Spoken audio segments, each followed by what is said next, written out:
Seated social science SST. Bharat में महिला रोजगार को प्रोत्साहित करने के लिए कानून हैं जिनके तहत यह अनिवार्य है कि जिस संस्था में 30 से अधिक महिला कर्मचारी काम करती है वहाँ डैश होना चाहिए शिशु सदन, सैनिटरी पैड निकालने की मशीन, महिला अध्यक्ष, यातायात।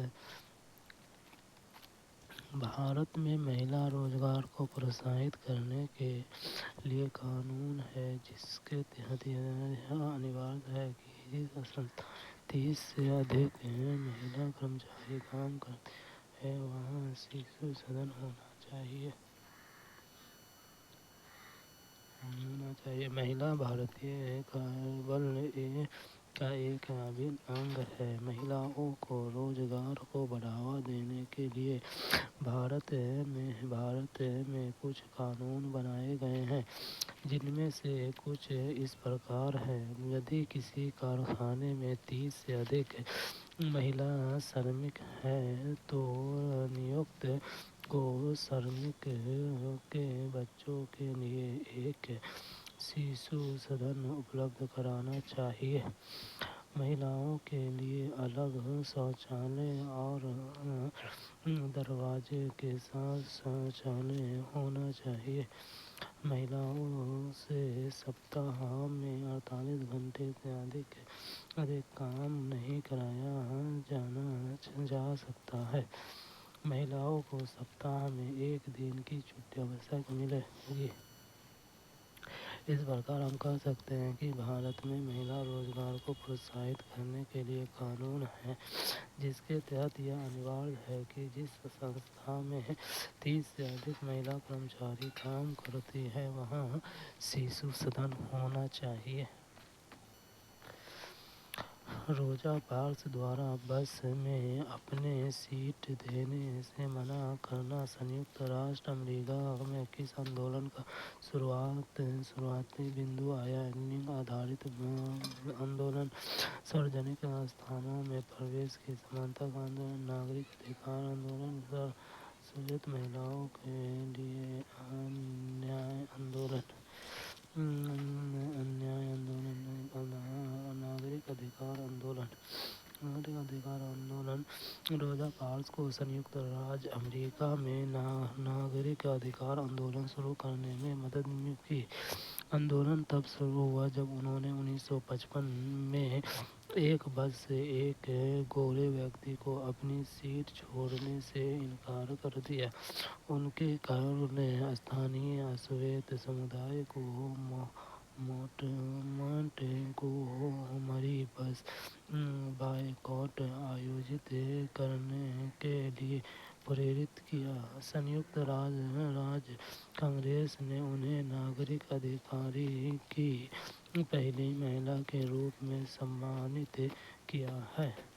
इस प्रकार हम कह सकते हैं कि रोजा पार्क्स द्वारा बस में अपनी सीट देने से मना करना संयुक्त राष्ट्र अमेरिका में नागरिक अधिकार आंदोलन का शुरुआती बिंदु बना। मीडिया के संदर्भ में एजेंडा तैयार करने से क्या अभिप्राय है? मीडिया विषय वस्तु जिसे सरकार द्वारा सेंसर किया जाएगा।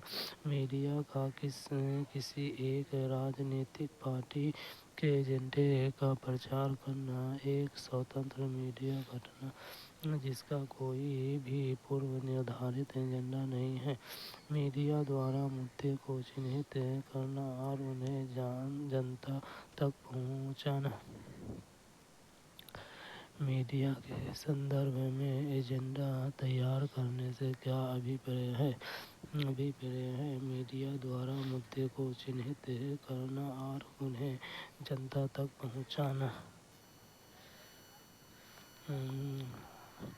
सही उत्तर मीडिया द्वारा मुद्दे को चिन्हित करना और उन्हें जनता तक पहुंचाना।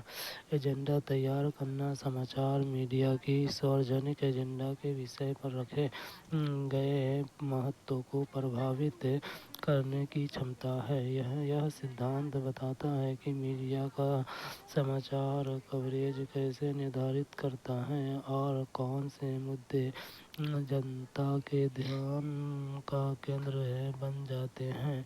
यह निर्धारित करता है कि लोग क्या सोचते हैं और किस बारे में चिंता करते हैं।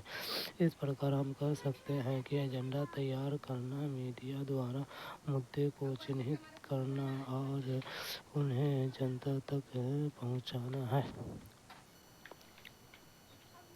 भारत में धर्मनिरपेक्षता के संदर्भ में निम्नलिखित में से कौन सा कथन सही है? न तो राज्य और न ही धर्म एक दूसरे के मामलों में हस्तक्षेप कर सकते हैं। भारतीय राज्य को धर्म से एक सैद्धांतिक दूरी बनाए रखनी चाहिए। राज्य समुदायों को व्यक्तिगत कानूनों में हस्तक्षेप नहीं कर सकता है। राज्य को किसी धार्मिक समुदाय पर दूसरे समुदाय द्वारा वर्चस्व को रोकना चाहिए। भारत में धर्मनिरपेक्षता के संदर्भ में निम्नलिखित में से कौन सा कथन सही है? भारतीय राज्य को धर्म से एक सैद्धांतिक दूरी बनाए रखनी चाहिए। राज्य को किसी धार्मिक समुदाय पर दूसरे समुदाय द्वारा वर्चस्व को रोकना चाहिए। BD धर्मनिरपेक्षता धर्म और धार्मिक विचारों के प्रति उदासीनता या अस्वीकृति या बहिष्कार है। भारत में धर्मनिरपेक्षता धर्म से अलग नहीं है, बल्कि राज्य सभी धर्मों को एक समान देखता है। भारत को धर्म से सैद्धांतिक दूरी बनाकर रखनी चाहिए, क्योंकि यह निर्णय लेने की प्रक्रिया को प्रभावित कर सकता है और एक विशेष धर्म के प्रति पक्षपात पैदा कर सकता है। राज्य से अपेक्षा की जाती है कि वह एक धार्मिक समुदाय पर दूसरे समुदाय के प्रभुत्व को रोके, जैसे कि ऐसा नहीं हुआ। अल्पसंख्यक लोगों को बहुसंख्यक लोगों के समान कई चुनौतियों का सामना करना पड़ता है। न तो राज्य और न ही धर्म एक दूसरे के मामलों में हस्तक्षेप कर सकते हैं। यह कथन गलत है, क्योंकि कई बार कुछ धार्मिक मामलों के कारण आम लोगों को नुकसान उठाना पड़ता है और राज्य को हस्तक्षेप करने की आवश्यकता होती है। यदि किसी समुदाय का धर्म के कानून लोगों के लिए हानिकारक है, तो राज्य इस मामले में हस्तक्षेप कर सकता है और समाधान प्रदान कर सकता है।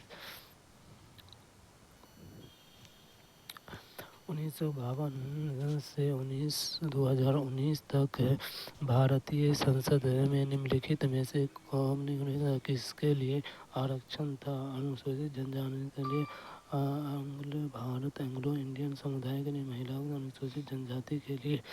1952 से 19 तक भारतीय संसद में निम्नलिखित में से किसके लिए आरक्षण था? इसके लिए आरक्षण था अनुसूचित जनजाति, एंग्लो इंडियन समुदाय, अनुसूचित जनजाति ABD।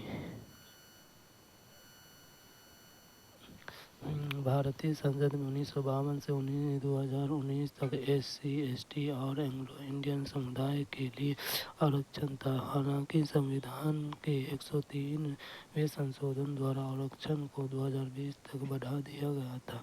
भारतीय संविधान के अनुच्छेद 334 में मूल रूप से 1960 आरक्षण को समाप्त करने की आवश्यकता थी, लेकिन इसे 1970 तक बढ़ा दिया गया था, जिससे आगे विभिन्न संशोधनों द्वारा 1920 तक बढ़ा दिया गया था।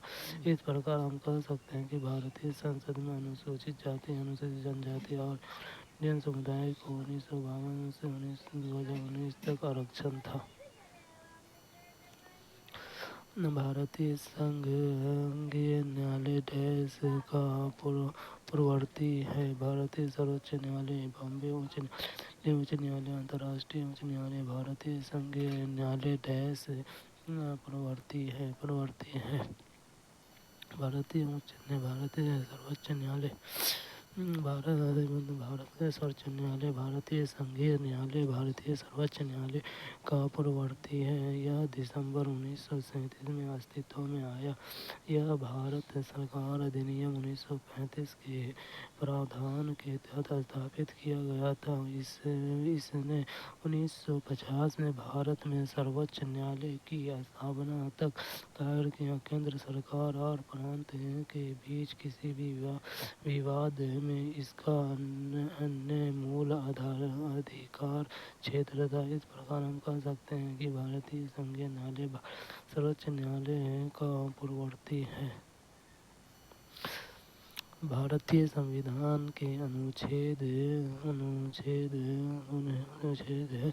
39A के तहत राज्य का यह कर्तव्य है कि वह अपने नागरिकों को उपलब्ध कराए। सरकारी विश्वविद्यालयों में आरक्षण, कानून सहायता, सार्वजनिक वितरण प्रणाली, धार्मिक उपासना की जगह पर प्रवेश। भारतीय संविधान के अनुच्छेद 39A के तहत राज्य का यह कर्तव्य है कि वह अपने नागरिकों को उपलब्ध कराए। सार्वजनिक वितरण प्रणाली, सार्वजनिक कानूनी सहायता।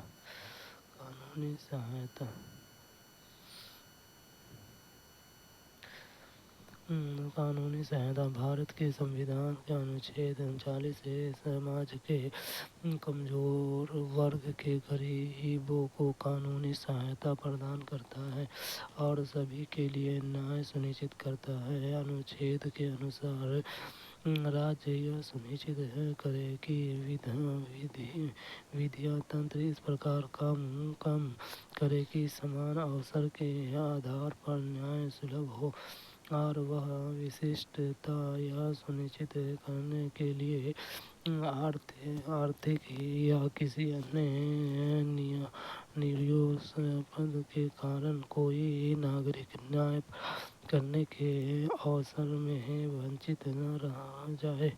उपयुक्त विधान या स्कीम द्वारा या किसी अन्य रीति से निःशुल्क विधिक सहायता की व्यवस्था करेगा। संक्षेप में, यह नागरिकों को कानूनी सहायता प्रदान करने के लिए राज्य पर एक कर्तव्य रखता है। इस प्रकार हम कह सकते हैं कि भारतीय संविधान का अनुच्छेद 39 कानूनी सहायता प्रदान करने के लिए राज्य पर एक कर्तव्य रखता है। न्यायमूर्ति राजेंद्र सच्चर समिति द्वारा 2005 में किस समुदाय को आर्थिक व सामाजिक हाशियाकरण पर अध्ययन किया गया? सिख, पारसी, मुस्लिम, ईसाई। न्यायमूर्ति राजेंद्र सच्चर समिति 2005 में किस समुदाय के आर्थिक व सामाजिक हाशियाकरण पर अध्ययन किया गया? मुस्लिम। न्यायमूर्ति राजेंद्र सच्चर समिति भारत में 7 सदस्यीय उच्च स्तरीय समिति थी। इसकी स्थापना मार्च 2005 में तत्कालीन प्रधानमंत्री मनमोहन सिंह ने की थी।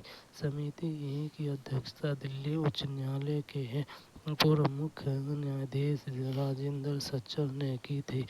यह भारत में मुसलमानों की सामाजिक, आर्थिक और शैक्षणिक स्थितियों का अध्ययन करने के लिए स्थापित किया गया था। इस प्रकार हम कह सकते हैं कि न्यायमूर्ति राजेंद्र सच्चर समिति ने 2005 में मुसलमानों के आर्थिक और सामाजिक हाशियाकरण पर अध्ययन किया।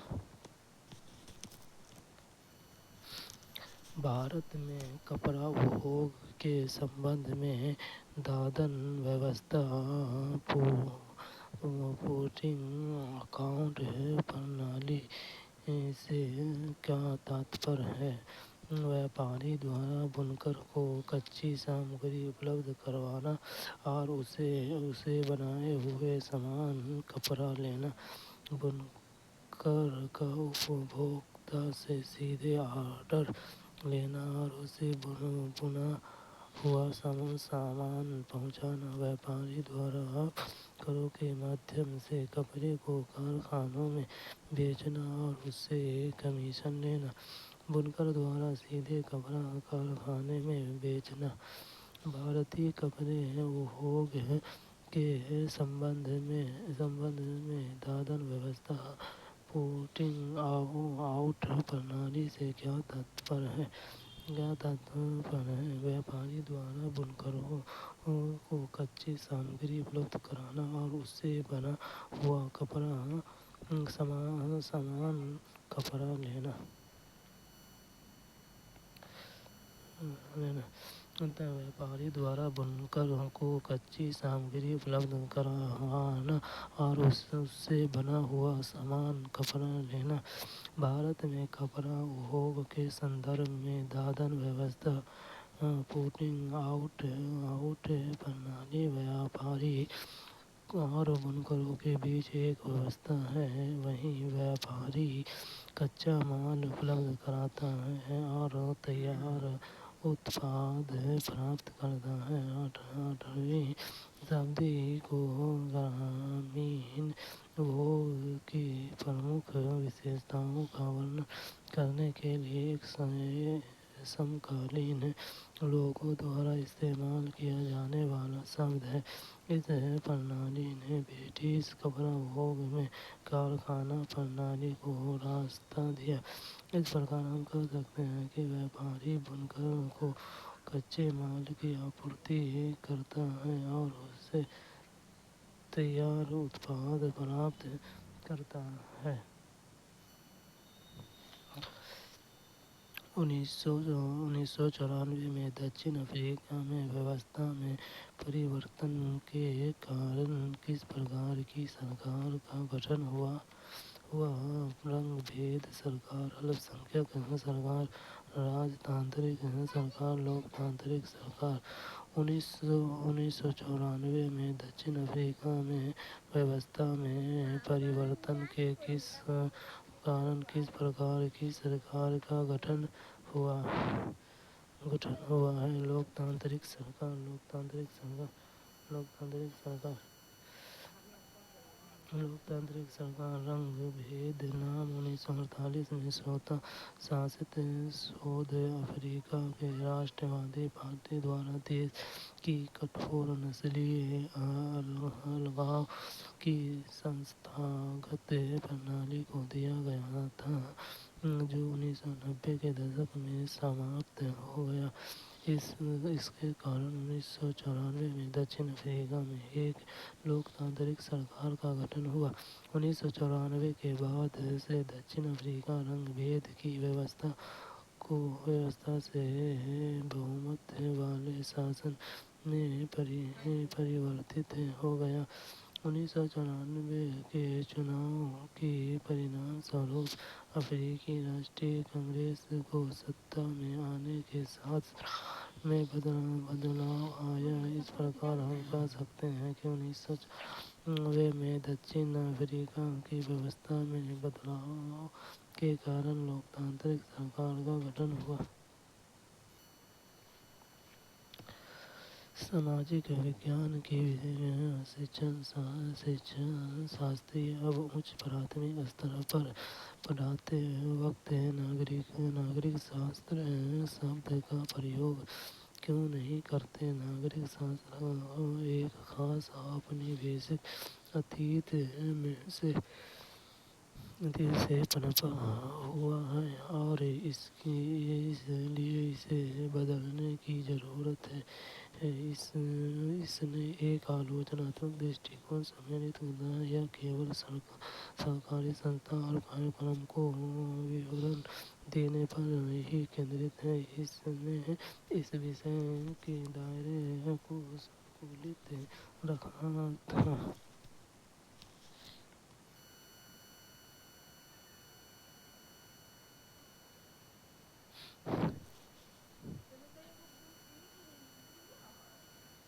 सामाजिक विज्ञान की शिक्षण शास्त्री अब उच्च प्राथमिक स्तर पर पढ़ाते वक्त नागरिक शास्त्र शब्द का प्रयोग क्यों नहीं करते। ये नागरिक शास्त्र एक खास औपनिवेशिक अतीत से पनपा हुआ है और इसलिए इसे बदलने की जरूरत है। यह केवल सरकारी संस्थाओं और कार्यक्रमों का विवरण देने पर ही केंद्रित था। इसने इस विषय के दायरे को संकुचित रखा था। ACD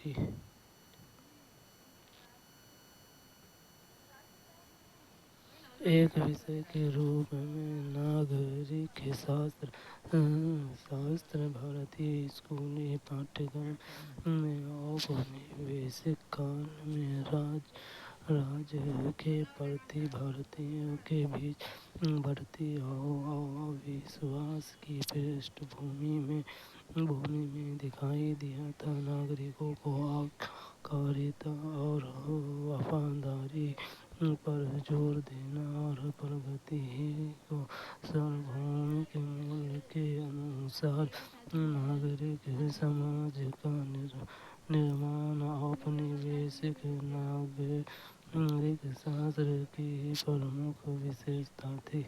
राजनीतिक विज्ञान समाज राज्य में व्यक्तियों को लोकतंत्र अधिकार शासन आदि से संबंधित सामग्री से संबंधित है। इस स्तर पर राजनीतिक विज्ञान का शिक्षण छात्रों को मुख्य रूप से लोकतांत्रिक मूल्यों से परिचित कराता है। ज्यादातर भारतीय संविधान में निहित मूल्यों पर ध्यान केंद्रित करता है। राजनीतिक विज्ञान गतिशीलता का सुझाव देता है जिसमें वह प्रक्रिया शामिल होती है जो निम्नलिखित का उत्पादन करती है।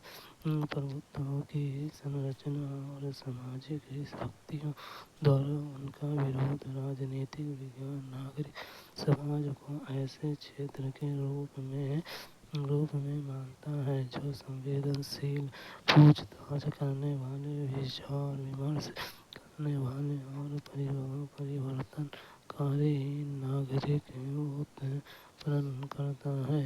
एक विषय के रूप में नागरिक शास्त्र का दायरा सीमित है। दूसरी ओर राजनीतिक विज्ञान एक व्यापक विषय है। नागरिक शास्त्र एक सामाजिक विज्ञान है जो नागरिकों के अधिकारों और कर्तव्यों से संबंधित है।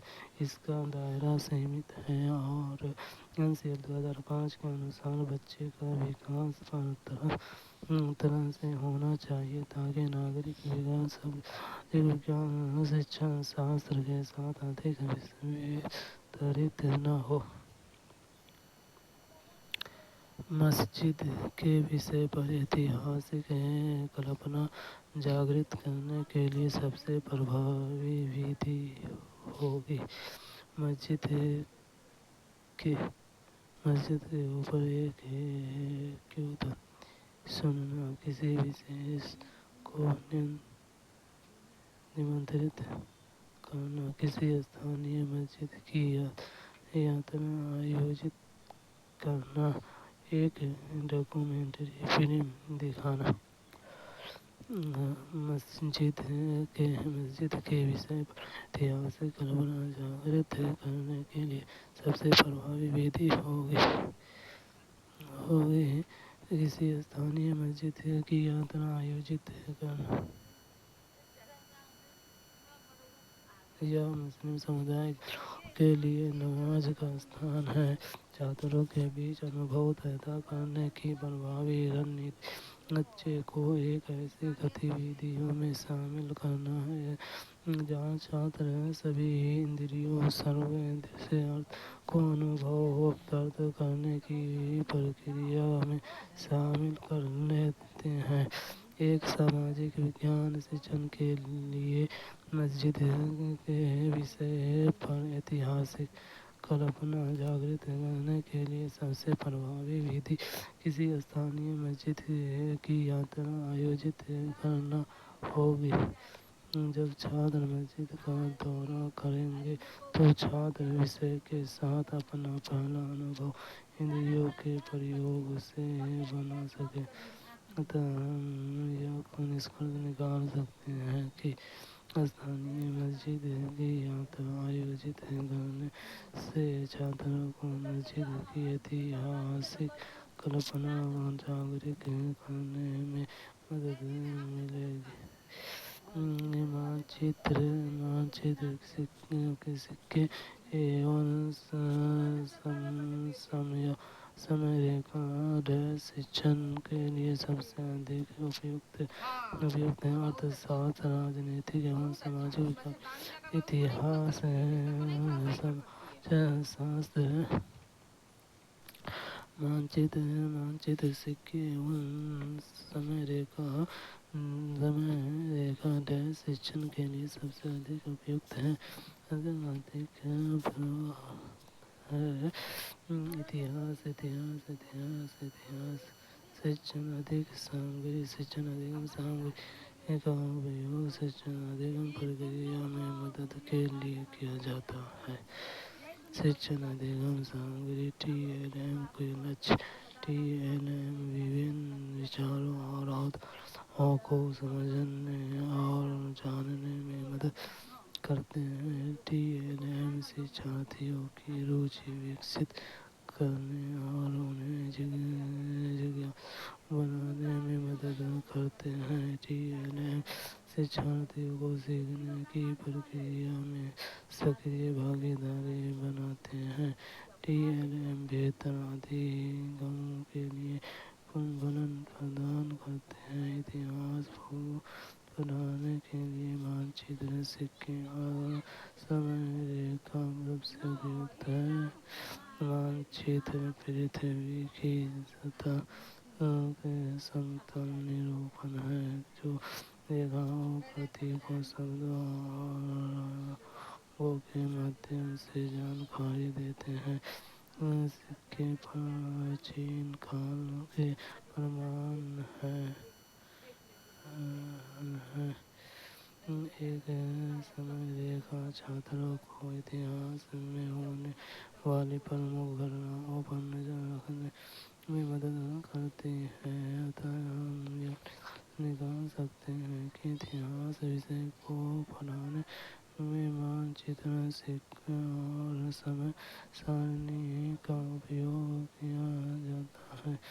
समाजशास्त्र सीखते समय हम समाजशास्त्र में कैसे अध्ययन का उपयोग TLM के रूप में कर सकते हैं। अर्थशास्त्र बनाने के लिए हम अखबार में उपलब्ध विभिन्न व्यावसायिक आंकड़ों का उपयोग कर सकते हैं। राजनीतिक और सामाजिक जीवन सीखने के लिए समाचार पर TLM हो सकते हैं। निम्नलिखित में से कौन प्राथमिक स्रोत का प्रतिनिधित्व नहीं करता है? दैनिक मौसम रिपोर्ट का संग्रह, भारत के आर्थिक सर्वेक्षण की समीक्षा, जन्म और मृत्यु का पंजीकरण, हड़प्पा की नर्तकी की प्रतिकृतियाँ। निम्नलिखित में से कौन प्राथमिक स्रोत का प्रतिनिधित्व नहीं करता है? भारत के आर्थिक सर्वेक्षण की समीक्षा।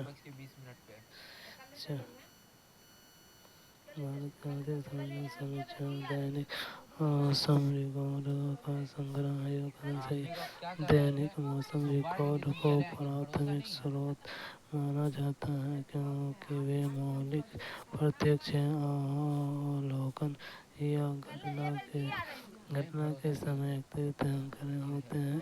प्राथमिक स्रोत अध्ययन की जाने वाली अवधि के दौरान बनाए गए प्रत्यक्ष सच या अभिलेख होते हैं। जन्म एवं मृत्यु एक पंजीकरण कथन सही है। जन्म और मृत्यु का पंजीकरण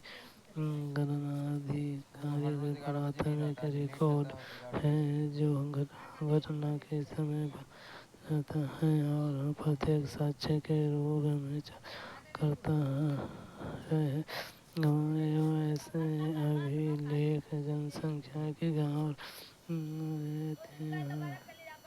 ऐतिहासिक अध्ययनों के लिए हैं क्योंकि वे अपरिवर्तित मूल जानकारी प्रदान करते हैं। हड़प्पा की नृतंगत हालांकि प्रतिकृति कथन सही है। हालांकि प्रतिकृतियां मूल कलाकृतियां नहीं हैं, लेकिन मूल हड़प्पा की नृतंगत एक प्राथमिक स्रोत है।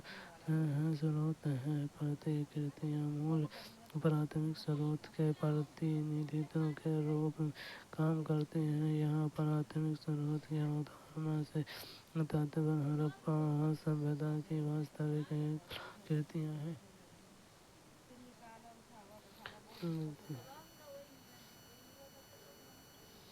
भारत के आर्थिक सर्वेक्षण की समीक्षा यह कथन गलत है। भारतीय आर्थिक सर्वेक्षण की समीक्षा एक प्रत्येक स्रोत है क्योंकि इसमें मूल दस्तावेज स्वयं आर्थिक सर्वेक्षण का विश्लेषण, व्याख्या या मूल्यांकन शामिल होता है। द्वितीयक स्रोत प्राथमिक आंकड़ों के आधार पर टिप्पणी या निष्कर्ष प्रदान करते हैं, लेकिन वे प्रत्यक्ष सच या प्रत्यक्ष रिकॉर्ड नहीं होते हैं। भारत के आर्थिक सर्वेक्षण की समीक्षा प्राथमिक स्रोत नहीं है। प्राथमिक और द्वितीयक स्रोत की परिभाषा। प्राथमिक स्रोत में मूल परिवर्तित प्रत्यक्ष विवरण या किसी घटना के समय में बनाए गए डेटा होता है। उदाहरण में ऐतिहासिक कलाकृतियां, आधिकारिक रिकॉर्ड, प्रत्यक्ष रिपोर्ट और कच्चा डेटा शामिल है। द्वितीयक स्रोत या प्राथमिक स्रोत की व्याख्या, विश्लेषण या मूल्यांकन है। उदाहरण में समीक्षाएं, टिप्पणियां, पाठ्य पुस्तकों और विद्वानों के लेख शामिल हैं। प्राथमिक स्रोत का उदाहरण डायरियां, पत्र, तस्वीरें और पांडुलिपियां आदि आधिकारिक अभिलेख जैसे जन्म, मृत्यु और जनगणना डेटा। कलाकृतियां जीवाश्म कला या साहित्य की मूल कृतियां, कच्चा वैज्ञानिक डेटा और मौसम रिकॉर्ड।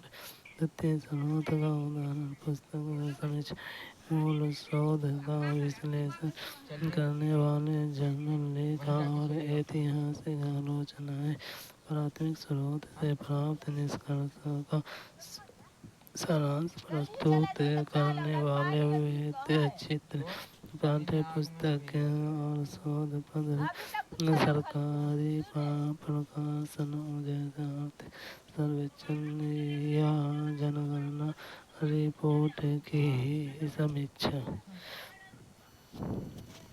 सामाजिक विज्ञान के शिक्षण में समुदाय एक महत्वपूर्ण संसाधन है, क्योंकि यह सस्ता सुलभ है। बने लोग बुद्धिमान होते हैं और उनके पास समय होता है। समुदाय के ज्ञान को बिना आलोचना के स्वीकार किया जा सकता है। यहाँ वास्तविक परिस्थिति में से हमें सीखने का अवसर प्रदान करता है। सामाजिक विज्ञान के शिक्षण में समुदाय एक महत्वपूर्ण संसाधन है, क्योंकि यह वास्तविक परिस्थिति में सीखने का अवसर प्रदान करता है। के बाद 19 नंबर पेज में हल्का सा बड़े मामा का चेहरा सामाजिक विज्ञान स्कूली शिक्षा में महत्वपूर्ण पाठ्य क्षेत्रों में से एक है, जिसमें समाज के विविध सरोकार शामिल हैं। एक समुदाय अनिवार्य रूप से चिन्हित साझा तत्वों वाले लोगों का एक समूह है, जो उनके लिए सामूहिकता की भावना का अर्थ है। सामाजिक विज्ञान के शिक्षण में समुदाय और स्थानीय संदर्भ महत्वपूर्ण भूमिका निभाते हैं। समुदाय में होने वाली विभिन्न घटनाएं सामुदायिक वातावरण, समुदाय के सदस्य, उनकी सामाजिक आर्थिक पृष्ठभूमि, उनकी सांस्कृतिक पृष्ठभूमि, स्थानीय इतिहास, स्थानीय भूगोल, समुदाय के सदस्यों की आर्थिक गतिविधि, समुदाय की राजनीतिक व्यवस्था आदि समृद्ध अधिगम के अनुभव का निर्माण करते हैं, जिसे कच्चे अधिगम को सार्थक बनाने के लिए प्रासंगिक सामाजिक विज्ञान सामग्री में प्रभावी ढंग से किया जा सकता है। सामुदायिक अनुभव अधिगम को अधिक यथार्थवाद बनाते हैं और शिक्षार्थियों को अपने वास्तविक अनुभव को सामाजिक विज्ञान पाठों के माध्यम से दिए गए अनुभवों से जोड़ने का अवसर देते हैं। अतः यह निष्कर्ष निकाला गया है कि सामाजिक विज्ञान के शिक्षण में समुदाय एक महत्वपूर्ण संसाधन है, क्योंकि यह वास्तविक परिस्थिति में सीखने के अवसर प्रदान करता है। कथन ए हिंदुस्तान शब्द का प्रयोग मिन्हाज सिराज ने किया था, जिसे उत्तर भारत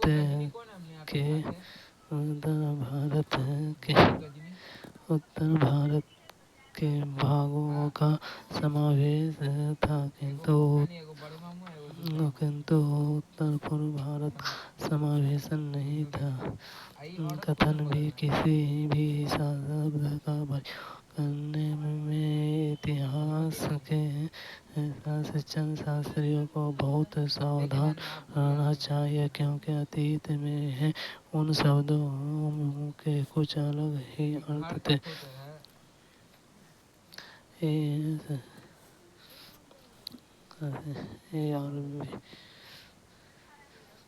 शब्द का प्रयोग मिन्हाज सिराज ने किया था, जिसमें उत्तर भारत के भागों का समावेश था, किंतु उत्तर पूर्व भारत का समावेश नहीं था। किसी भी शब्द का प्रयोग करने में इतिहास के शिक्षण शास्त्रियों को बहुत सावधान रहना चाहिए, क्योंकि अतीत में उन शब्दों का कुछ अलग ही अर्थ थे। ए और बी दोनों सही सही व्याख्या भी है।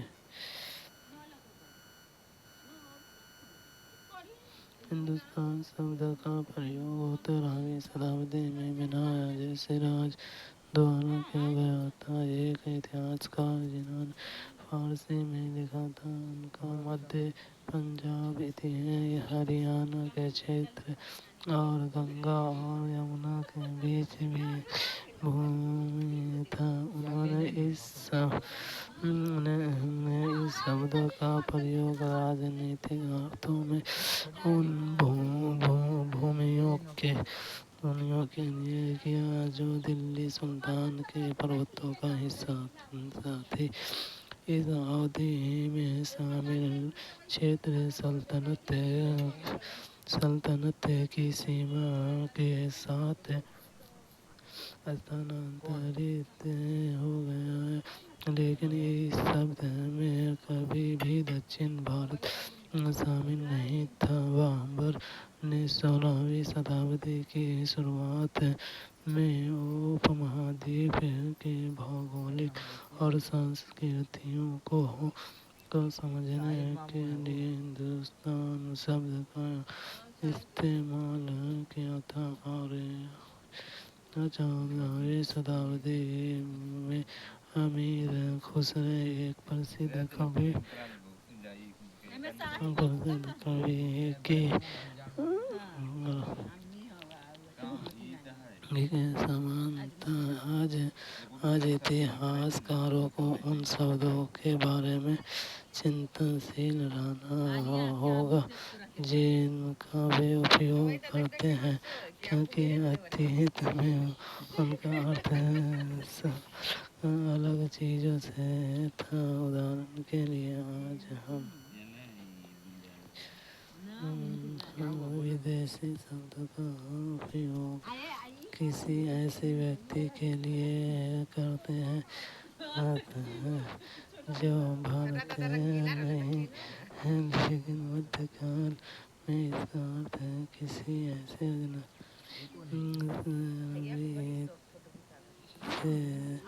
जो किसी समाज या संस्कृति का इतिहास नहीं था।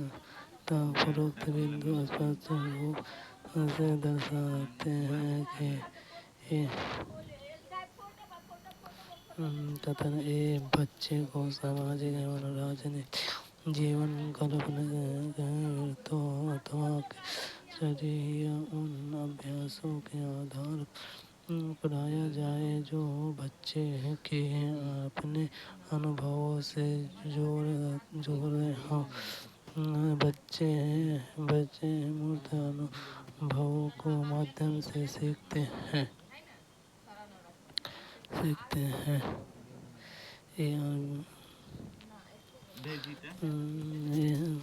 बच्चे को सामाजिक एवं राजनीतिक जीवन काल्पनिक रीतों अथवा केस स्टडी या उन अभ्यासों के आधार पर पढ़ाया जाए जो बच्चे के अपने अनुभवों से जुड़े हैं। बच्चे मूर्त अनुभवों के माध्यम से सीखते हैं।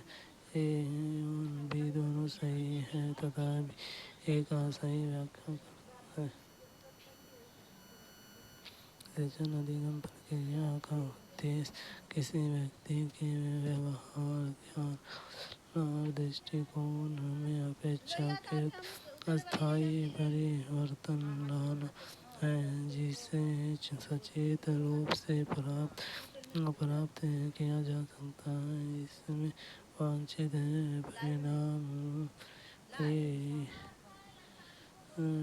लाने के लिए कई गतिविधियों और अनुभवों की योजना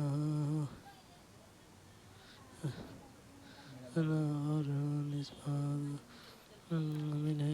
यदि परिणाम अपेक्षाओं के अनुसार प्राप्त नहीं होते हैं या उससे बहुत कम होते हैं तो इसे सिस्टम की विफलता माना जाता है। बच्चे को सामाजिक एवं राजनीतिक जीवन काल्पनिक रीतों अथवा केस स्टडी या उन अभ्यासों से आधार पर पढ़ाया जाए जो बच्चे के अपने अनुभवों से जुड़े हैं, क्योंकि यह बच्चे को एक अनुभव बनाने में मदद करता है, क्योंकि सामाजिक और राजनीतिक जीवन का सामना करने के लिए बच्चे की समझ पूरी तरह से विकसित नहीं होती है।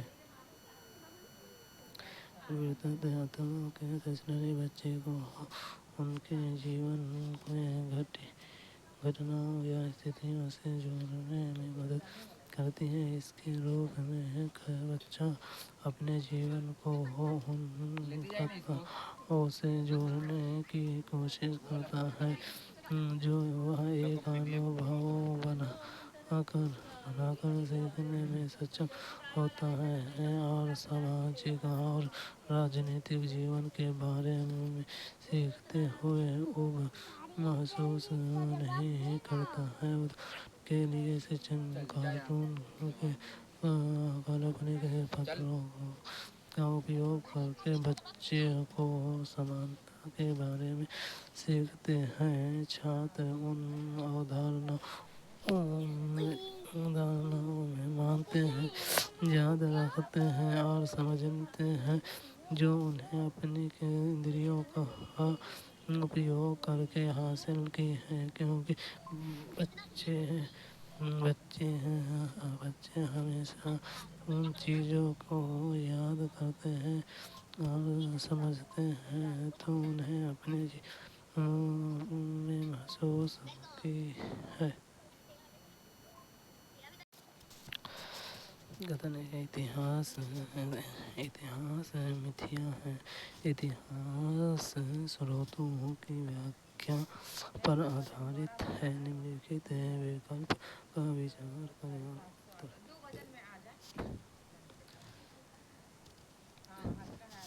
इतिहास मिथ्या, इतिहास स्रोतों को व्याख्या पर आधारित है।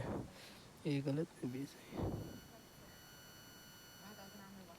इतिहास अतीत का अध्ययन और दस्तावेजीकरण है। इतिहास में पिछली घटनाओं के साथ साथ इन घटनाओं की स्मृति, खोज, संग्रह, रचना, प्रस्तुति और व्याख्या शामिल है।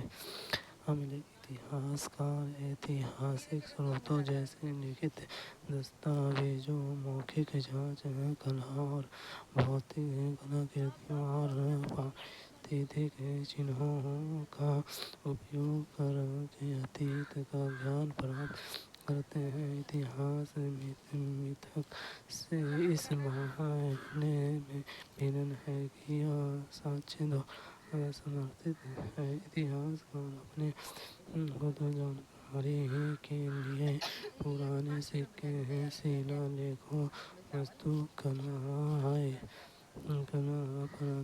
पाठ्य अभिलेखों पर निर्भर होते हैं। इतिहासकार अपने अध्ययन की अवधि और उनकी जांच की प्रकृति के आधार पर अतीत के बारे में जानने के लिए विभिन्न प्रकार के स्रोतों का उपयोग करते हैं।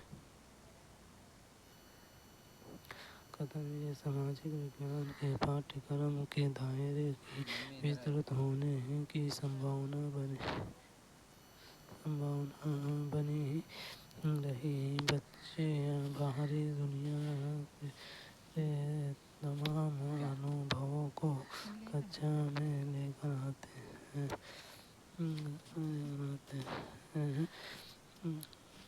सामाजिक विज्ञान के पाठ्यक्रम के दायरे की विस्तृत होने की संभावना बनी रहती है। बच्चे बाहरी दुनिया के तमाम अनुभवों को कक्षा में लेकर आते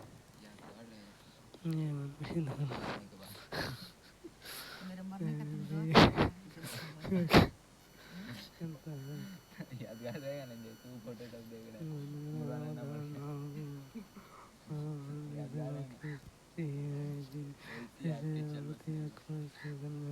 सामाजिक विज्ञान की वह शाखा है जो अतीत से आज भविष्य सुबह सुबह तक हाथ क्यों समाज, डालते रहते हो? सांस्कृतिक गलत बात है ना। और पीढ़ियों आप डालिए। से संबंध है। यह एक निरंतर विकसित होने वाला विषय है, हमको लगा क्योंकि साहिब सामाजिक विज्ञान हमें लेके जाते रहते हमारे अतीत टूट जाता बस।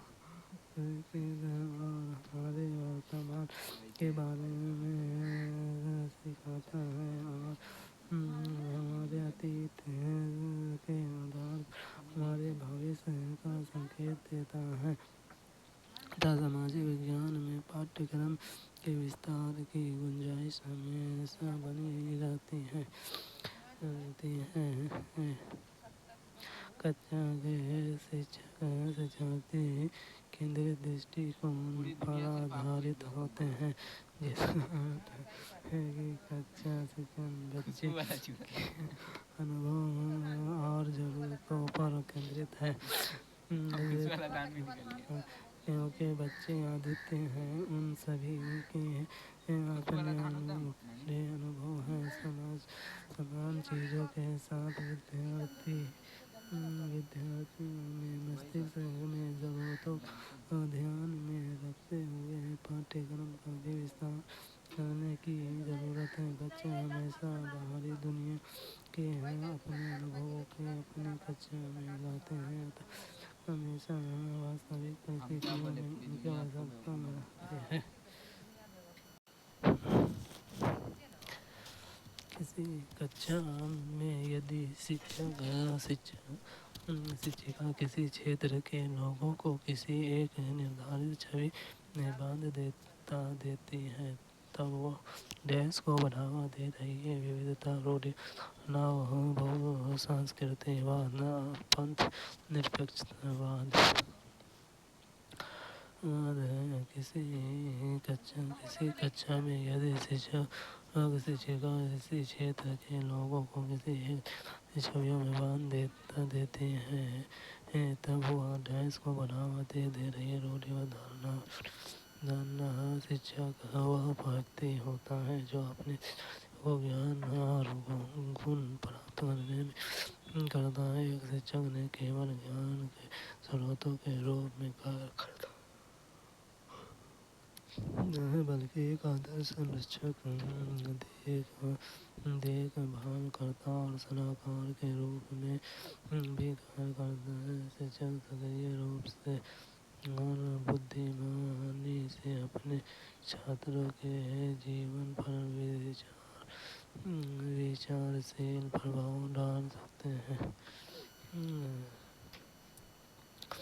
एक रूढ़िबद्ध धारणा विश्वासों का एक समूह है, जिसमें आमतौर पर किसी समूह के सदस्यों के बारे में तर्कसंगत आधार का अभाव होता है। जब शिक्षक विशेष क्षेत्र के लोगों को एक छवि में स्थिर कर रहा होता है, तो यह दर्शाता है कि शिक्षक के पास विशेष क्षेत्र के लोगों के बारे में पहले से ही विश्वासों का एक समूह है कि सभा मानते हैं। शिक्षक की भूमिका शिक्षक को अपने विषयों में अच्छा होना चाहिए। शिक्षक को अपने विद्यार्थियों के बीच सकारात्मक संबंध बनाने में सक्षम होना चाहिए, ताकि सीखने के लिए प्रेरित हो। शिक्षक को प्रत्येक के रूप में कार्य करना चाहिए। शिक्षक को हर बच्चे के प्रति निष्पक्ष होना चाहिए। अतः हम यह निष्कर्ष निकाल सकते हैं कि किसी कक्षा में यदि शिक्षिका किसी क्षेत्र के लोगों को किसी एक निर्धारित छवि में बांध देता है, तब वह रूढ़िबद्ध धारणा को बढ़ावा दे रही है। विविधता जब अद्वितीय पृष्ठभूमि, जीवन के अनुभव, व्यक्तित्व और विश्वास के लोग एक साथ आते हैं और चीज़ों को समग्र बनाते हैं।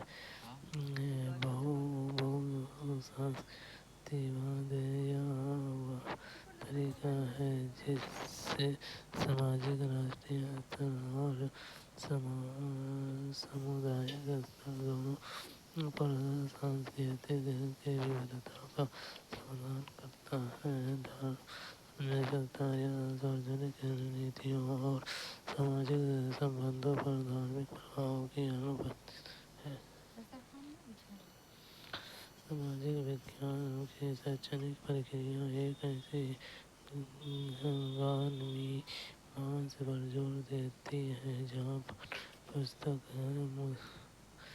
मुद्दे को समझने का एक विशेष मार्ग होता है, एक बंद बक्से की तरह विकसित होता है। अतीत की मुख्य धारा और लेखा जोखा होती है, एक पारस्परिक परिवर्तनात्मक दस्तावेज के रूप में बनाती है। सामाजिक विज्ञान की शैक्षणिक प्रक्रिया एक ऐसी ज्ञान मीमांसा पर जोर देती है जहाँ पाठ्य पुस्तक मुद्दे को समझने का एक विशेष मार्ग होता है, एक परिवर्तनात्मक दस्तावेज के रूप में बताती है। ज्ञान मीमांसा या दर्शन शास्त्र की वह शाखा है जो की उत्पत्ति, प्रकृति और क्षेत्र से संबंधित है। यह इस बात पर केंद्रित कि हम ज्ञान कर रहे हैं। ज्ञान मीमांसा की प्रकृति। ज्ञान मीमांसा ज्ञान के सभी संभावित क्षेत्रों को दर्शाता है, चाहे वो हो धार्मिक, राजनीतिक, गणितीय, तार्किक, वैज्ञानिक, नैतिक या मनोवैज्ञानिक हो।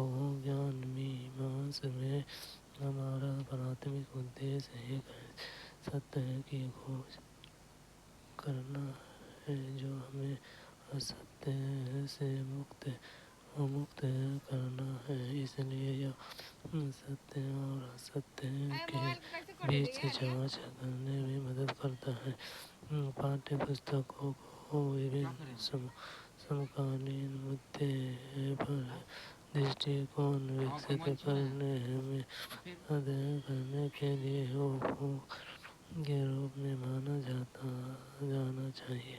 शिक्षार्थियों से यह अपेक्षा की जाती है कि वे प्रत्येक विषय की जानकारी को केवल याद रखने के बजाय अवधारणाओं को समझने और लागू करें। सामाजिक विज्ञान के शिक्षा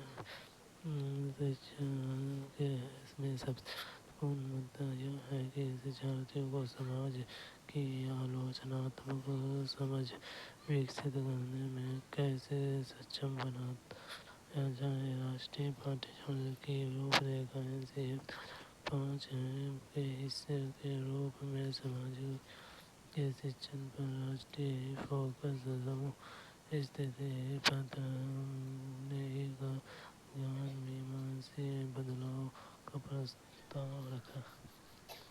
सूचना के एकत्रित स्रोत के रूप में पाठ्य पुस्तक मुद्दे को समझने का एक विशेष तरीका सुझाते हैं।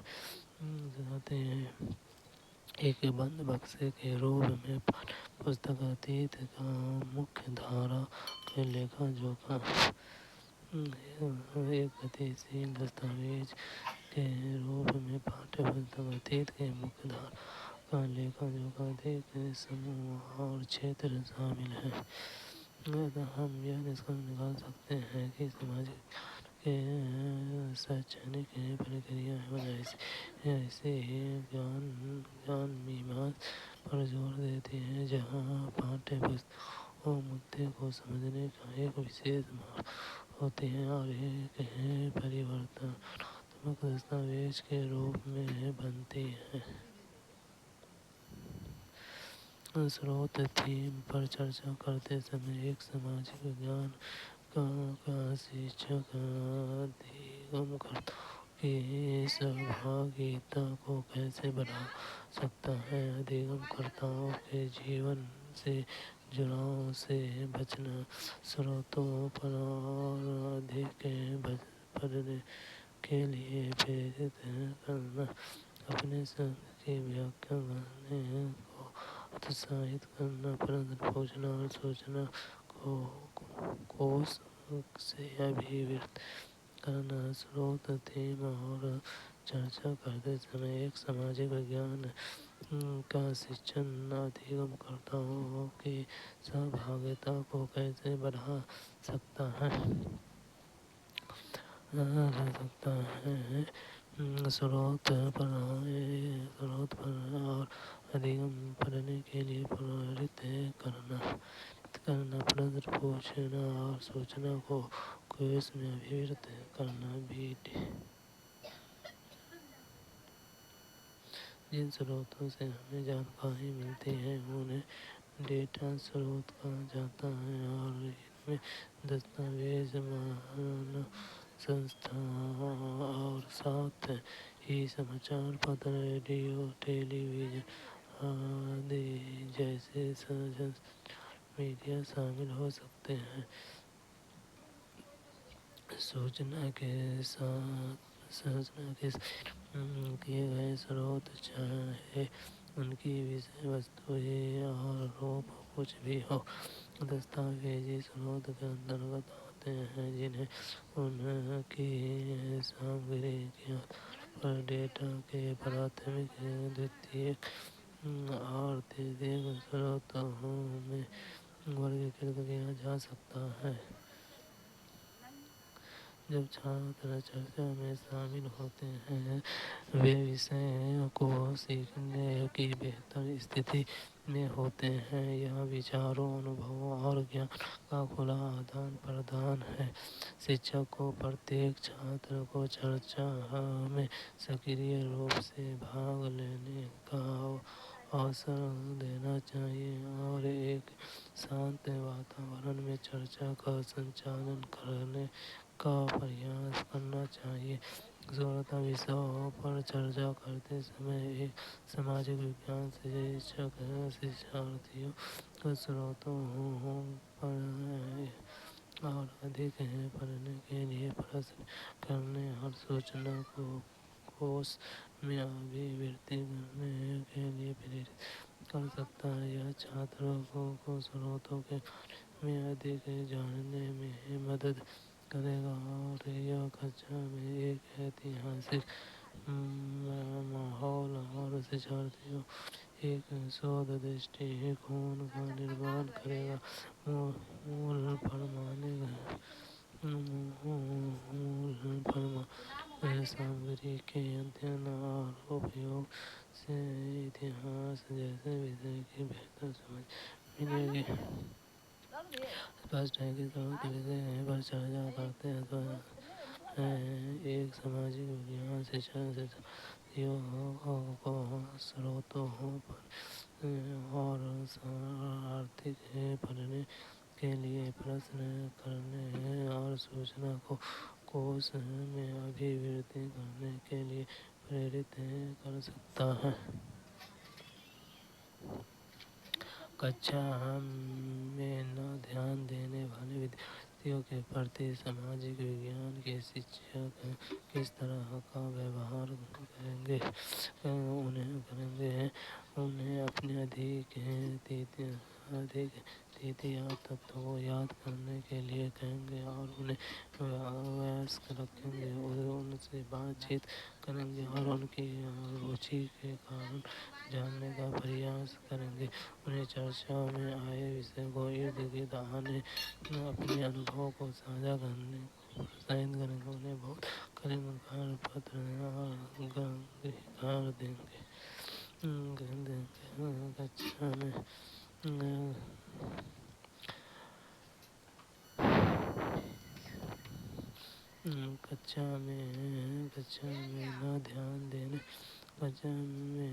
न ध्यान देने वाले ऐसे विद्यार्थियों के प्रति सामाजिक विज्ञान के शिक्षक किस तरह का व्यवहार करेंगे। उनसे बातचीत करेंगे और उनकी रुचि के कारण जानने का प्रयास करेंगे। उन्हें बहुत कठिन काम और गहरे कारण देंगे। उन्हें चर्चा में आए व्यक्ति अपने अनुभवों को साझा प्रोत्साहित करेंगे। ABC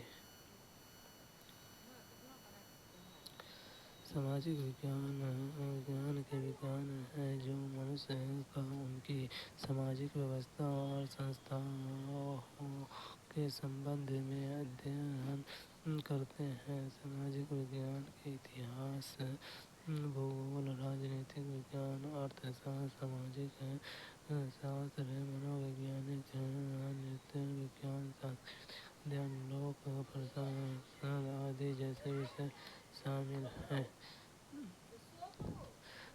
प्रभावी विश्लेषण तैयार किए जाते हैं। स्पष्ट और निष्कर्ष अपेक्षाएं निर्धारित करते हैं।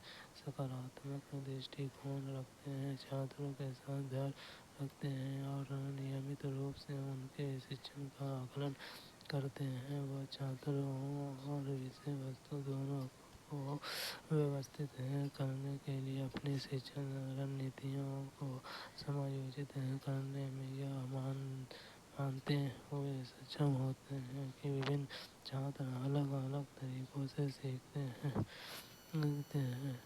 बच्चे कक्षा में उस समय सावधान हो जाते हैं वो कुछ विषय को समझ में सक्षम नहीं होते हैं। यह कक्षा का वातावरण उन्हें नीरस लाता है। ऐसी स्थिति में उनसे बात करना और उनकी रुचि को कारणों का पता लगाना उन स्थिति का सबसे अच्छा तरीका होगा। इस विचार का पालन करके शिक्षक उन विशेष बच्चे पर अधिक ध्यान दे सकते हैं और शिक्षण अधिगम प्रक्रिया के अनुसार उनकी गतिविधियों को निर्देशित कर सकते हैं जो उनका ध्यान प्राप्त करने के लिए एक उपयुक्त रणनीति होगा। शिक्षक को चर्चा के तहत विषय के आसपास अपने अनुभव साझा करने के लिए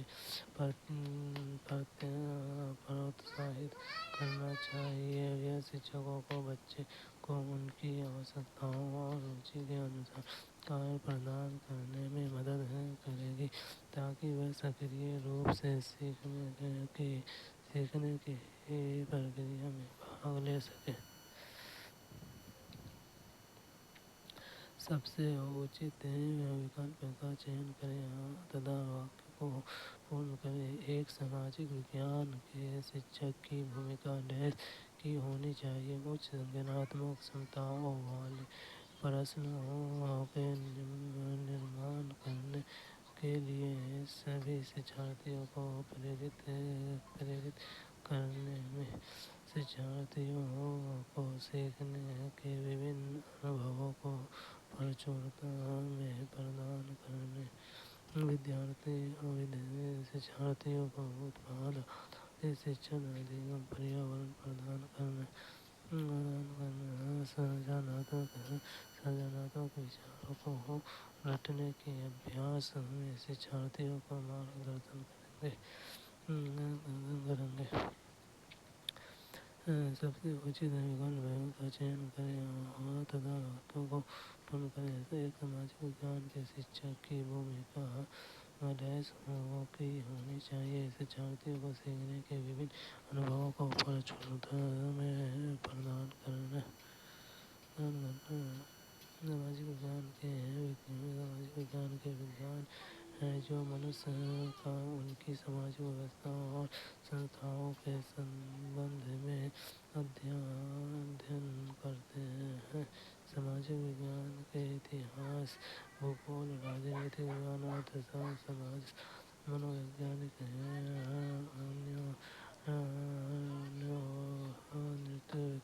नृत्य अध्ययन, लोक प्रशासन आदि जैसे विषय शामिल हैं। एक सामाजिक विज्ञान शिक्षक सामाजिक विज्ञान की विभिन्न विषय वस्तुओं को पढ़ाने के लिए कोई विधियों और तकनीकों का उपयोग करता है। इस विधियों और तकनीकों का चयन छात्रों को सिखाने जाने वाली विषय वस्तु की प्रकृति पर निर्भर करता है। शिक्षार्थियों के व्यक्ति होते हैं जिनकी सीखने की शैली, व्यक्तित्व, बुद्धि और रुचियाँ भिन्न होती हैं। एक सामाजिक विज्ञान शिक्षक की भूमिका शिक्षार्थियों को विविध प्रकार के अधिगम अनुभव प्रदान करने की होनी ही चाहिए, क्योंकि शिक्षार्थियों के विभिन्न अवधारणाओं को पूरा करता है और शिक्षण अधिगम प्रक्रिया को प्रभावी बनाता है। शिक्षार्थियों को विविध समृद्ध अधिगम अनुभव प्रदान करने के लिए शिक्षक को विभिन्न प्रकार के शिक्षण शास्त्र का भी उपयोग चाहिए, क्योंकि यह शिक्षार्थियों की क्षमता स्तर के लिए उपयुक्त होने के लिए प्रासंगिक संकेत के चयन में मदद करेगा। यह शिक्षकों के विभिन्न प्रकार के संकेतों के संयोजन में शिक्षार्थियों को कौशल विकसित करने और शिक्षार्थियों के लिए अधिगम को प्रभावी बनाने में मदद करता है, जो अलग अलग रूप, अर्थ, दृष्टि या श्रवण आदि से सीखते हैं। एक सामाजिक विज्ञान शिक्षक की भूमिका शिक्षार्थियों को सीखने के विभिन्न अनुभवों को प्रचुरता से प्रदान करने की ही होनी चाहिए।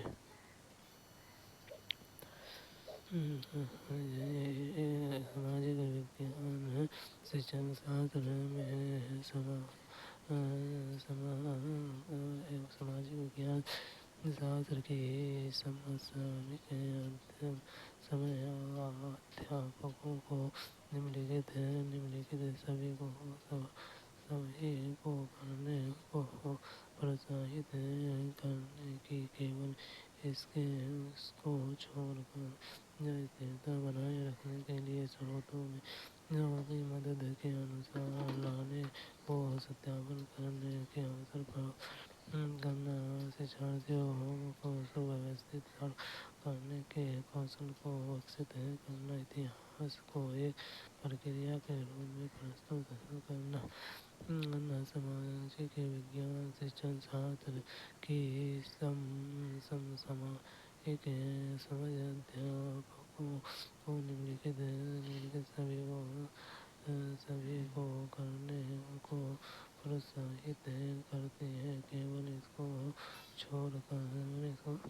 छोड़कर यह स्थिति बनाए रखने को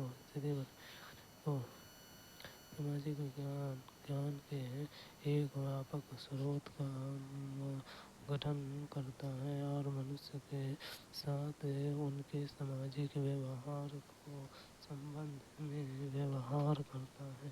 सामाजिक विज्ञान सांस्कृतिक परंपरा, जीवन शैली, स्थान, पर्यावरण, शक्ति और अधिकार, शासन, अर्थव्यवस्था, नागरिक भावना आदि जैसे अवधारणाओं या मुद्दे का अध्ययन करता है, जिनके सामाजिक निहित तर्क हैं। शिक्षण शास्त्र शिक्षण विधियों के अध्ययन को संदर्भित करता है, जिसमें शिक्षा के उद्देश्य और ऐसे लक्ष्यों को प्राप्त करने के तरीके शामिल हैं। प्रौद्योगिकी और शिक्षा शास्त्र का उपयुक्त मिश्रण और मेल प्रौद्योगिकी को दूसरे बेहतर बनाता है। सामाजिक विज्ञान शिक्षण शास्त्र उन सिद्धांतों का समूह है जो सामाजिक विज्ञान में शिक्षण अधिगम दृष्टिकोण को प्रभावित करते हैं। इसमें सीखने का माहौल, शिक्षण अधिगम व्यवस्था, विधियाँ, समान शैक्षिक सिद्धांत आदि शामिल हैं। सामाजिक विज्ञान शिक्षण शास्त्र के समझ शिक्षकों को निम्नलिखित के लिए प्रोत्साहित करती है।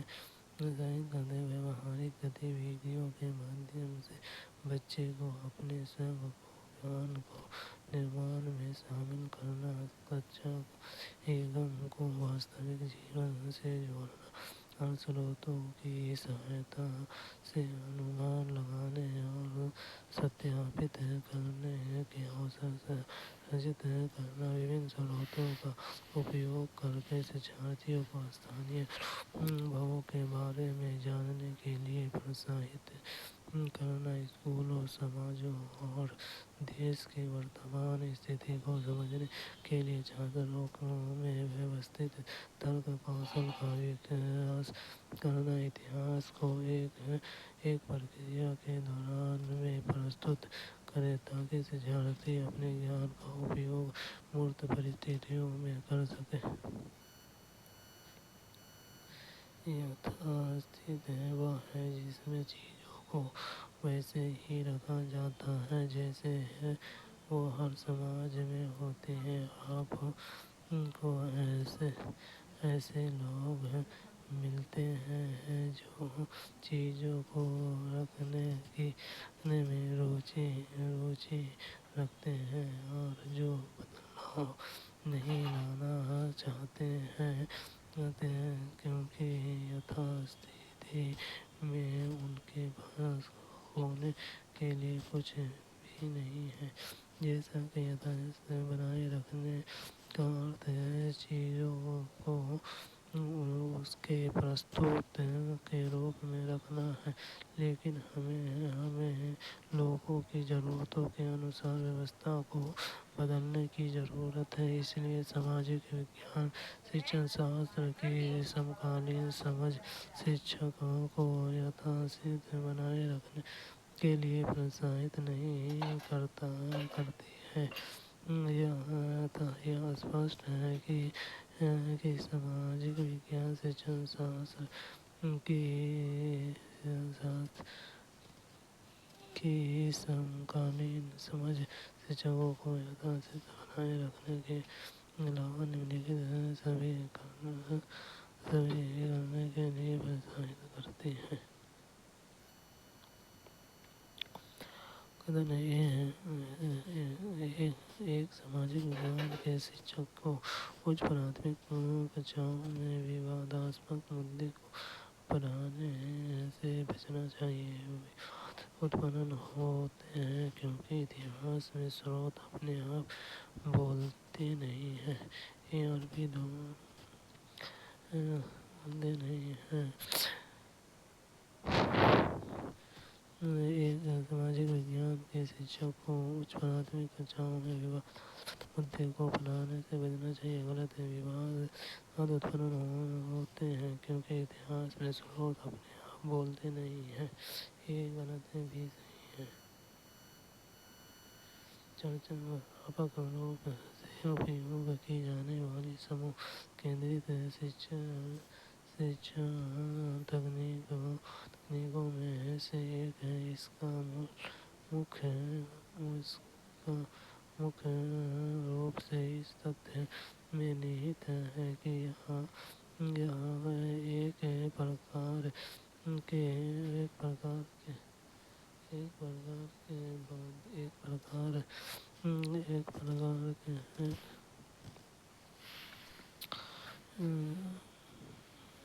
सामाजिक विज्ञान को उच्च प्राथमिक कक्षाओं में विवादास्पद मुद्दे के बारे में चर्चा करने से कभी नहीं बचना चाहिए क्योंकि उच्च प्राथमिक कक्षा के छात्र अपने बचपन के अंतिम चरण में होते हैं और किशोरावस्था में पहुंचने वाले होते हैं।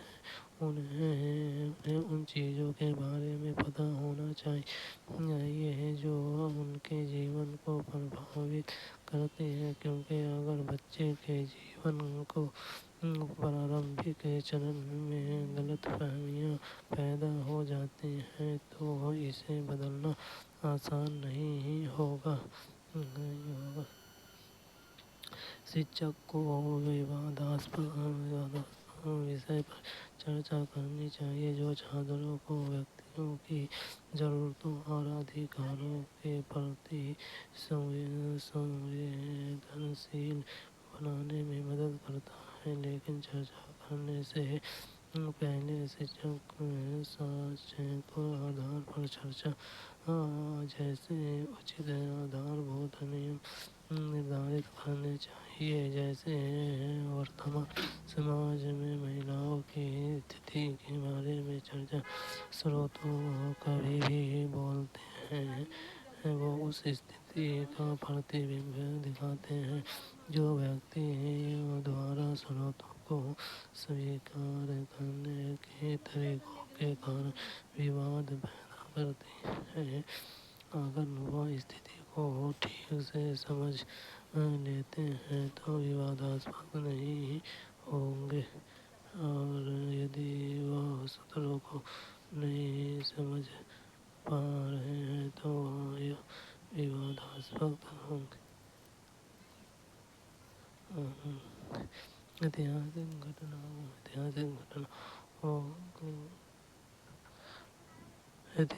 घटनाओं को संग्रहित किया जाता है और वर्तमान में स्रोतों के रूप में प्रस्तुत किया जाता है, लेकिन यह वर्तमान और भविष्य की पीढ़ियों पर है उनका विश्लेषण करें और उनके सीखें। इस प्रकार ऐतिहासिक के घटित होने के पीछे के परिस्थितिजनक कारणों को समझने के लिए स्रोत व्याख्या की व्यक्तिपरक प्रकृति के कारण विषय कभी-कभी विवादास्पद हो सकते हैं।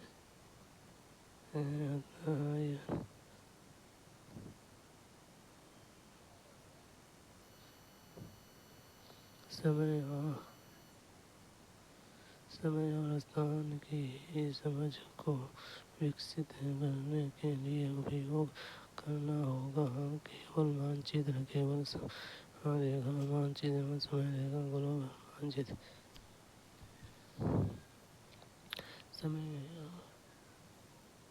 समय और स्थान की समझ को विकसित करने के लिए उपयोग करना होगा। मानचित्र और समय रेखा।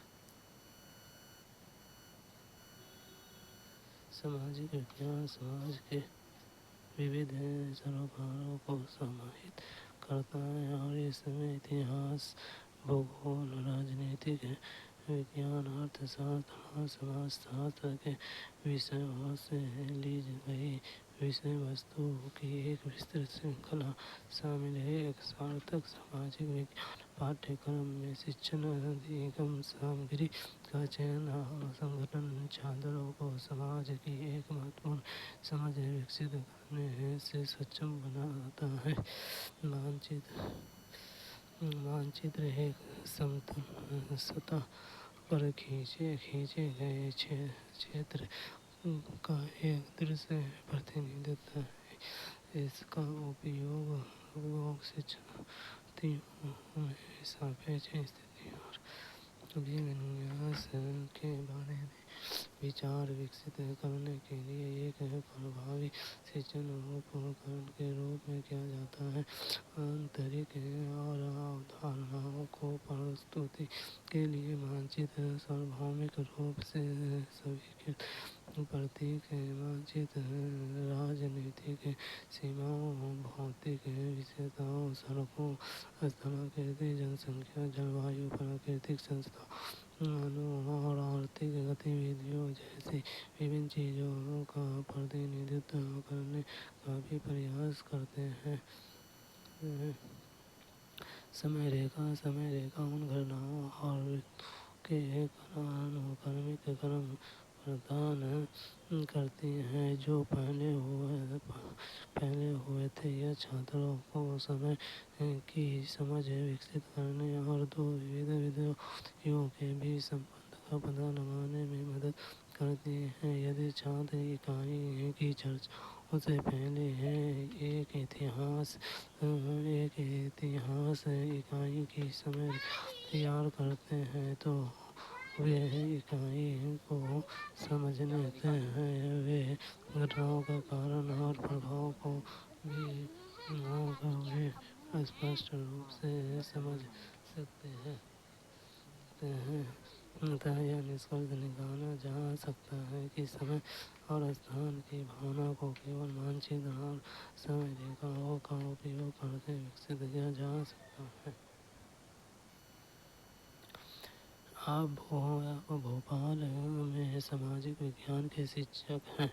पूर्व इतिहास काल के लोगों के विद्यार्थियों के परिचित कराने के लिए सर्वोत्तम शिक्षण शास्त्रीय विधि कौन सा होगा? भीमबेटका का भ्रमण। मध्य प्रदेश बैठक विभिन्न विभाग के प्रकाशित एक पुस्तक व्याख्यान के लिए दिल्ली के एक विशेषज्ञ को आमंत्रित देना।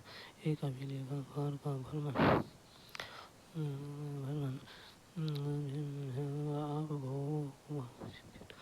आप भूगोल के सामाजिक विज्ञान के सच और पूर्व इतिहास काल के लोगों से विद्यार्थियों को परिचित कराने के लिए सर्वोत्तम शिक्षण विधि कौन सी होगी? भीमबेटका का भ्रमण। भौगोलिक इतिहास काल पुरातत्व की वह शाखा है जो मानव को प्रारंभिक इतिहास के अध्ययन से संबंधित है। प्रागैतिहासिक युग लगभग 2.5 मिलियन पहले की समय अवधि थी। इसमें 3 युग शामिल हैं, जिनमें पाषाण युग, कांस्य युग और लौह युग शामिल है। छात्रों को प्रागैतिहासिक लोगों के आवास से परिचित कराने के लिए भीमबेटका की यात्रा की योजना बना सकते हैं। अच्छी शैक्षणिक रणनीति है, जैसे कि भीमबेटका पाषाण युग का प्रमाण है। बच्चे को घर की संरचना, उसके निर्माण और उसके परिवेश के बारे में पता चल जाएगा। इस पत्र से उन्हें इस ऐतिहासिक स्थलों पर जाकर युग को जानने और महसूस करने में मदद मिलेगी। इससे छात्र को पाषाण युग के प्रति एक दृष्टिकोण बनाने में मदद मिलेगी। भीमबेटका की यात्रा को हिस्से के रूप में अनुभवात्मक और प्रासंगिक अधिगम को पुनर्बलित करेगा और शिक्षार्थियों को एक सक्रिय अधिगम का अनुभव प्रदान करेगा। अतः यह स्पष्ट है कि पूर्व इतिहास काल के लोगों से विद्यार्थियों को परिचित कराने के लिए सर्वोत्तम शिक्षण शास्त्रीय विधि भीमबेटका की यात्रा होगी। मध्य प्रदेश पर्यटन विभिन्न विभाग से प्रकाशित एक पुस्तक से पठन और चर्चा विद्यार्थियों को निष्कर्ष बना देगी। व्याख्यान के लिए दिल्ली से एक विशेषज्ञ को आमंत्रित करना शिक्षण और अधिगम एक पक्षीय विधि है। इस विधि में बच्चे निष्क्रिय होंगे और अभिलेखागार का भ्रमण उपयुक्त नहीं है, क्योंकि अभिलेखागार में डेटा, रिपोर्ट, लेख और समाचार के रूप में घटनाओं का संचरण होते हैं, जो शोध करने में मदद करते हैं। भारत के विभाजन के समय के लिए कौन सी शैक्षणिक सहायता सामग्री में लाई जा सकती है? पंजाब में पाए काले एवं लाल रंग के भंडार, कथानक, छवियां, हाथ सिक्के। भारत के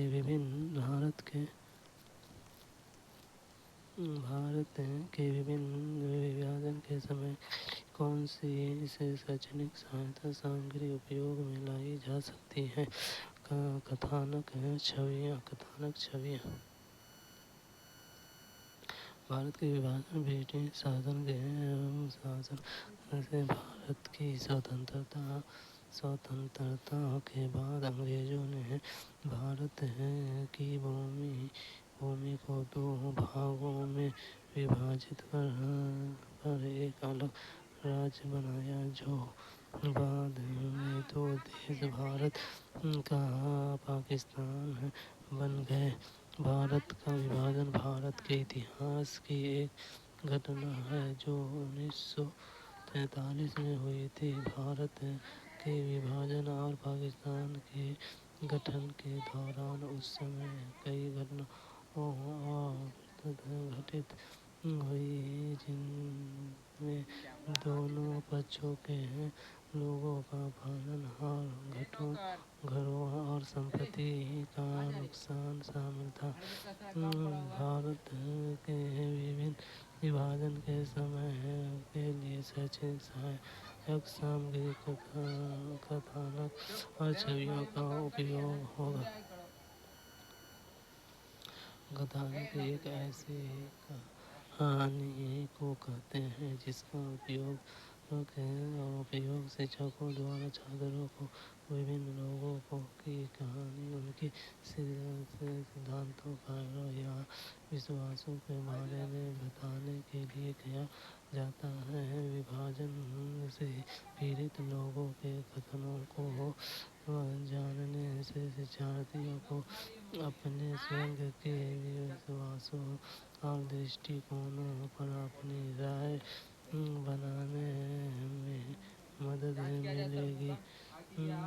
छवियाँ की सहायक सामग्री के संदर्भ करते हैं जो दूसरे प्रणालियों की सहायता से अधिगम को अधिकतम करती है। यह चित्रों का उपयोग करके बच्चे की दृष्टि, सोच और अवलोकन कौशल को बढ़ाती है। घटना की छवियाँ शिक्षार्थियों को भारत के विभाजन पर अपना दृष्टिकोण बनाने में सक्षम बनाए या छात्रों को घटनाओं के बारे में और लोगों के जीवन को कैसे प्रभावित करता है इसके बारे में जानिए। यह स्पष्ट है कि भारत के विभाजन को समझने के लिए कथानक और छवियों का उपयोग शैक्षणिक सहायता सामग्री के रूप में किया जा सकता है। पंजाब में मिले काले और लाल भंडार हड़प्पा सभ्यता से प्रमाण है। अतः सिक्के अनियमित धातुओं के सिक्के हैं जिनका उपयोग भारत में ईसा पूर्व 6वीं और 2वीं शताब्दी के दौरान किया गया था।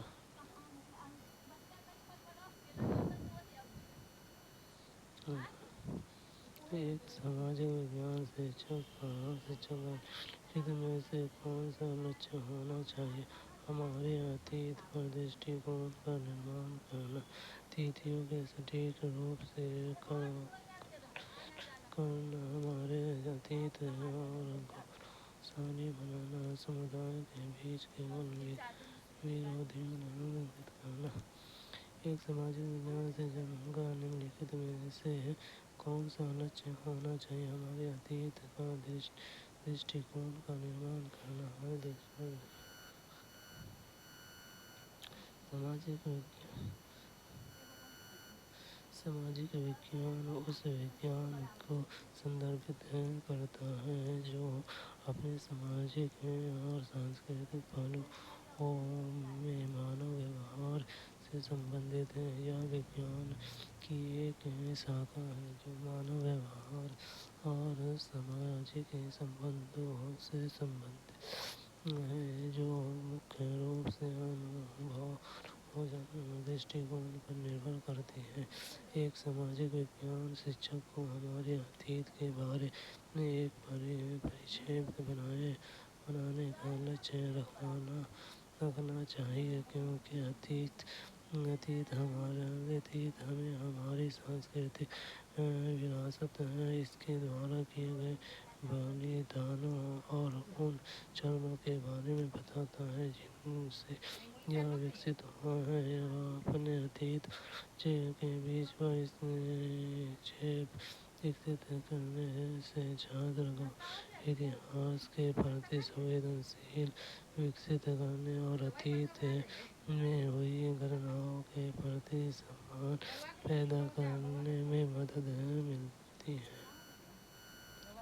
सामाजिक विज्ञान पढ़ाते समय एक शिक्षक को अतीत पर ध्यान केंद्रित करने का प्रयास करना चाहिए। सामाजिक विज्ञान का शिक्षण छात्रों को समाज को समझने और संस्कृति के प्रथाओं में विविधता का सम्मान करने पर केंद्रित है। अतः यह स्पष्ट है कि एक सामाजिक विज्ञान शिक्षक का लक्ष्य हमारे अतीत पर दृष्टिकोण का निर्माण करना होना चाहिए।